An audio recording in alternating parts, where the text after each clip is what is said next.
안녕하십니까. 신인균의 국방TV 1일 안보 브리핑입니다. 오늘도 역시 우리 대한민국을 둘러싼 중요한 안보 이슈들 간추려서 브리핑 해드리겠습니다. 첫 번째 소식입니다. 중국이 지난 16일부로 금어기를 해제함에 따라 수십만 척의 어선이 동시에 출항했는데요. 한반도 인근 바다에서 때를 지어 불법 조업하던 중국 어선단이 최근 북한 해역으로 들어가는 것을 꺼린다는 소식입니다. 지난 7월 말 압록강 하구 북한 영해에서 불법 조업하던 중국 어선들이 북한 국경경비대 소형 경비정을 공격해서 7명의 사상자가 발생한 뒤 보름 만인 지난 8월 11일 북한 국경경비대가 중국 어선단에 총격을 가해 사상자가 발생했다고 데일리 NK가 21일 보도했습니다. 북한 국경경비대는 자국 영해에 들어온 중국 어선들에게 소정의 뇌물을 받고 불법 조업을 묵인해주고 있었는데요. 최근 북한 측이 요구하는 뇌물의 액수가 커지자 이에 불만을 품은 중국 어선들이 북한 경비정을 공격했고, 이에 격분한 북한 경비대가 중국 어선에 보복 공격을 가한 것으로 보인다고 데일리 NK는 전했습니다. 문제는 8월 11일 발생한 총격 사건과 같은 이 북한 경비대의 공격이 이번이 처음이 아니라는 것인데요. 중국 당국은 북한과의 마찰을 우려해 사건을 필사적으로 덮고 있지만 지난 6월 말과 7월에 압록강 하구에서 북한 경비대의 공격으로 인해 다수의 중국인 사상자가 발생해 중국 당국이 북한 인근 영해에 들어가지 말 것을 지시하기도 했다는 것이 현지 소식통들의 전언입니다. 데일리 NK의 평안북도 소식통은 최근 군인들이 국경 봉쇄와 비리 단속 심화 때문에 먹고 살 길이 막히자 점점 더 포악해지고 있다라면서 해적질은 물론 사람을 해치는 일까지 하고 있어 중국인들이 우리 바다 근처에 얼씬도 안 한다라며 흉흉해진 상황을 전했습니다. 문제는 최근 중국 당국의 금어기 해제로 중국 어선단의 활동이 급증한 가운데 북한 쪽으로 가던 중국 어선단이 뱃머리를 우리나라 쪽으로 틀었다는 것인데요. 북중 국경지역의 정세 불안이 우리 어족자원 고갈과 우리 어민들의 피해로 이어질 우려가 커지고 있습니다.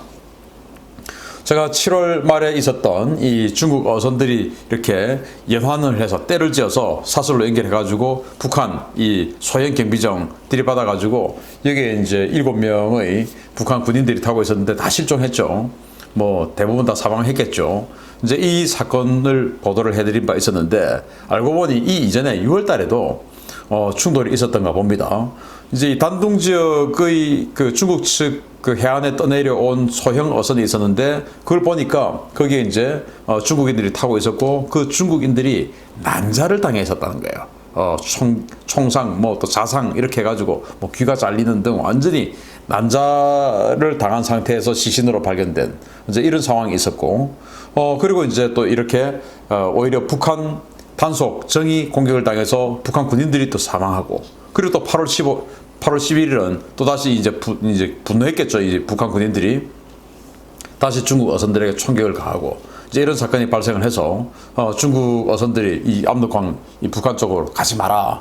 지금 이런 지시까지 내려졌다라고 할 정도인데, 이 북한 이 경비정에 타고 있는 이 사람들은 다 보위성 사람들이에요. 그런데 보위성이 지금 4월 달부로 거의 배급도 끊기고 권력도 잃어져 가고 있고, 지금 이제 북한은 군정지도부라는 걸 만들어가지고 그 군정지도부에서 3월 달부터 이제 북한을 통제를 하고 있죠. 그리고 이번에 뭐 위임 통치다 이 말도 안 되는 소리를 하면서 어떻게 권력을 위임합니까? 있을 수 없죠. 권력은 뺏기면 뺏기는 것이 위임은 없어요. 그런데 어쨌든 위임 통치다라고 하면서 군부는 최부 1위가 군정지도부장인데 그 최부 1위가 군부는 다스린다 라고 했을 정도로 군정지도부가 이제 드디어 그야말로 북한군 최고의 권력기관이 됐는데, 그 군정지도부에게 이 보위성이 그냥 권력 다 뺏겼죠. 이제 이런 상황에서 지금 사실은 이렇게 뇌물 받아 먹고 이렇게 해서 살았는데, 먹고 살기 막막해지니까 점점점 이제 감정이 격앙돼 있고 걸리면 다 죽인다, 이제 이런 상황 같아요. 자, 문제는 이제 중국이 금어기가 해제되어서 어마어마한 어선들이 왔는데 중국의 북한 연안으로 못 가니까 그러면 어디로 가겠냐? 우리 NLL 바로 서해, 이 NLL이 참 희한한 게 NLL 선이 있으면 여기에서 2마일, 그러니까 한 3km 이상은 접근하면 안 돼요. 그 넘어가면 안 돼요. 왜냐? 월북할 수 있고 또 그 월북했다는 의심 또 북한 쪽에 침범했다는 의심 이런 것 때문에 북한에게 납포당할 수도 있고 뭐 이런 여러 가지 상황 때문에 하여튼 이마일의 절대 금지 구역이 있어요. 북한도 마찬가지고. 그러면은 바꿔 말하면은 이 남북을 해서 몇 킬로 이 구간은 마치 육지의 비무장지대처럼 아무도 갈 수 없는 그런 구역이 해상에 몇 킬로가 있어요. 문제는 여기에 북한 중국 어선들이 우리도 안 들어가고 북한도 안 들어오니까 여기에 중국 어선들이 들어와가지고 싹쓸이 해가는 겁니다. 우리는 하지도 않는 그 어마어마하게 촘촘한 그물 이걸 갖다가 저희 망으로 쫙 끌고 가서 그냥 어적저적 다 쓸어가보고 이런 짓을 중국들이 여기 와서 하는데 이거 정말 우리가 단속해야 되죠.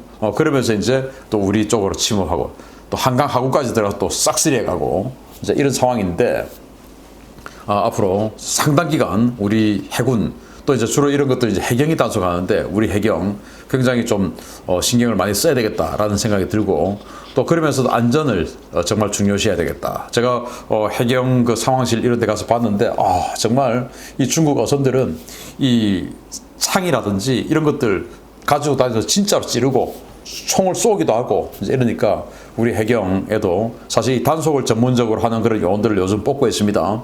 군 특수부대 출신들 이렇게 해서 이 단속 전문 요원들을 뽑고 있는데 아무리 군에서 특수부대 활동을 했다 하더라도 그래도 혹시나 우리 해경이 다치는 일이 없었으면 좋겠다. 그렇지만은 중국 이 불법 어선들에 대한 강력한 응징은 반드시 필요하다라는 말씀도 추가로 드립니다. 두 번째 소식인데요.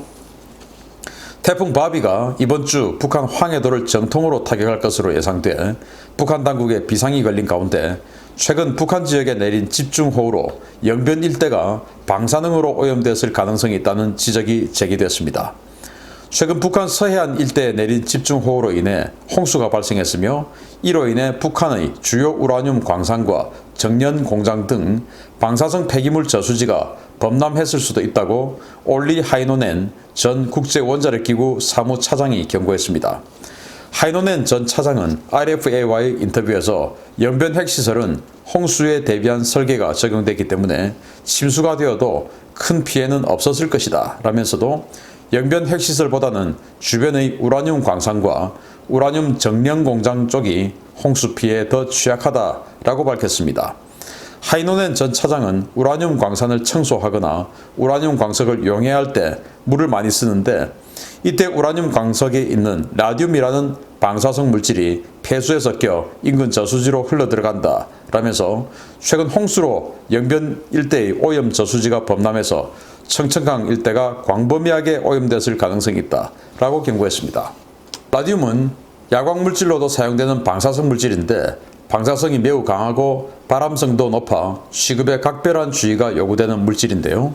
이 물질이 홍수로 인해 쓸려갔을 경우에 청천강 일대의 주요 도시와 농지에 광범위한 방사능 오염이 발생했을 가능성을 배제할 수 없습니다. 문제는 북한 주민들은 자신들과 농작물 등이 방사능에 오염됐는지조차 확인할 길이 없다는 것인데요. 망조가 깃든 이 정권은 정말 다양한 형태로 재해와 재난이 일어나는 것 같습니다. 자, 청천강 유역에 있는 영변 핵단지, 이 지역에 고농축 우라늄 농축 공장도 있고 하다 보니까 이 우라늄을 가져오고 그 우라늄을 이 원심 분리기에 집어넣기 위한 정년 공장이 있죠. 그러면 이제 물로 세척을 하고 하는데 이런 세척수들을 제대로 보관하지 않고 그냥 뭐 저수지에 버린다는 거죠. 그런데 이 저수지가 지금 이번 홍수로 해서 범람해서 청천강으로 들어가는 겁니다. 마찬가지로 또 이 황해도 평산에 최대 규모의 우라늄 광산이 있죠. 이 지역에도 당연히 채굴 그리고 정년 이런 것들이 있을 텐데 예성강 지역으로 또 들어올 수 있는 겁니다. 이번에 엄청난 홍수가 있었죠. 그리고 지금 또 이번 주 중에 태풍 바비가 황해도를 바로 직격한다고 하니까 역시 이 황해도 평산 지역에 바로 그냥 들어가겠죠. 자, 문제는 이렇게 라듐이 섞인 이런 그 발암성 방사능 고방사능 오염 이 물질들인데 이런 것들이 지금 마구마구 일반 강으로 들어오고 또 북한 주민들은 그것들을 아무런 제약 없이 생활 용수로 쓴다든지 어떤 면에 있어서는 식수로 그것을 뭐 땡겨서 몇 번 제대로 정수도 하지 않고 식수로 쓴다든지 이렇게 되는 경우인데 자, 지금 청천강 예성강 유역의 많은 북한 주민들이 이제 앞으로 암에 걸려서 대규모 피해를 입을 가능성이 아주 높아졌습니다. 정말 뭐 이런 나라는 빨리 없어져야 됩니다. 빨리 우리나라가 인수해서 정말 이런 불행한 주민들이, 불행한 사람들이 자꾸 더 이상 나오지 않도록 해야 되는데, 위임 통치라고 거짓말하는 이 정부 정말 웃기죠. 사실대로 말해서 빨리 북한을 정말 밝은 세상으로 나오게끔 해줘야 되는데, 우리 통일부 장관은 마음이 급하다, 빨리 물물교환하고 싶다 라고 하는 정신 나간 소리 하고 있으니 지금 빨리 북한 정권 뒤집어 엎을 생각 안 하고 도대체 뭐 하는 통일부 장관인지 모르겠습니다. 세 번째 소식입니다. 중국 공산당의 주민 통제와 인권 탄압의 한계는 도대체 어디까지인지 이런 소식을 전해드릴 때마다 놀랍기만 합니다. 중국이 일부 지역에서 현금 결제 실명제를 시행하며 주민 단속을 강화하고 있다는 소식입니다. 중국 당국이 광둥성 선전시의 일부 상점에서 시범적으로 현금 결제 실명제를 도입해 주민 단속과 통제를 강화하고 있다고 에포크 타임스가 22일 보도했습니다. 보도에 따르면 중국 당국은 이달 15일부터 모든 현금 결제 시에 현금을 사용하는 고객은 이름과 전화번호, 신분증 번호, 주소 등을 기재해 결제처에 제시해야 하며, 모든 결제처는 해당 정보를 모아 당국에 신고해야 한다고 고시했습니다. 중국인들은 거의 모든 결제를 위챗페이와 같은 온라인 결제를 통해 하고 있는데요. 이 위챗페이는 개인의 자금 흐름과 구매 패턴, 동선까지 모두 추적할 수 있어서 당국이 주민을 감시하고 통제하는 가장 효과적인 수단으로 활용해 왔습니다. 이 때문에 일부 주민들은 당국의 감시와 통제를 피하기 위해 현금을 인출해 사용해 왔는데요. 당국의 이번 조치는 이런 현금 사용자를 추적해 감시하겠다는 의지를 보여준 것이라고 전문가들은 지적하고 있습니다. 중국 당국은 현금 결제 실명제 외에도 모든 결제를 위챗페이로만 하도록 규제하는 디지털 화폐 시범 지역을 최근 4개 도시에서 28개 성과 시로 확대한다고 발표했는데요. 이와 관련해 중국 경제학자 후싱더우 박사는 RFA와의 인터뷰에서 이 조치들은 완전한 계획 경제로 가기 전 단계이자 국민의 부를 하룻밤 사이에 정부가 공유화할 수 있는 무서운 조치다 라며 우려를 표했습니다. 중국에는 이 크레딧 카드가 통하지 않고 오직 이 위챗페이, 이런 디지털 화폐만 통하는 그런 나라가 거의 다 됐습니다. 그래서 우리가 뭐 크레딧 카드 가지고 와서 뭐 결제하고 싶어도 할 수 없는 이런 상황이에요. 정말 황당하죠. 그런데 이제 이 홍콩 바로 옆에 있는 선전, 이제 홍콩 시민들이 선전에 가서 이렇게 뭐 물건 구매하고 할 때 이제 뭐 중국 당국에게 위챗페이 어떤 용도로 활용되는지 아니까 현금으로 이제 결제를 한 거죠. 자신의 동선, 위치, 패턴 이런 거 당국에게 알려주기 싫으니까. 그런데 이제 선전시를 시범으로 한다라고 하면서 그 선전시에 이제 모든 상점에서 현금 구매를 할 때는 반드시 이 현금 구매에 해당하는 이 모든 인적사항 적고, 그리고 그 해당 구매한 물품 적고, 이제 이렇게 해야 현금 구매를 할 수 있다는 거예요. 그러면 이제 당국이 현금 구매자들도 모두 보겠다. 그러면 이제 앞으로 이제 현금 구매가 완전히 사라지게 되겠죠.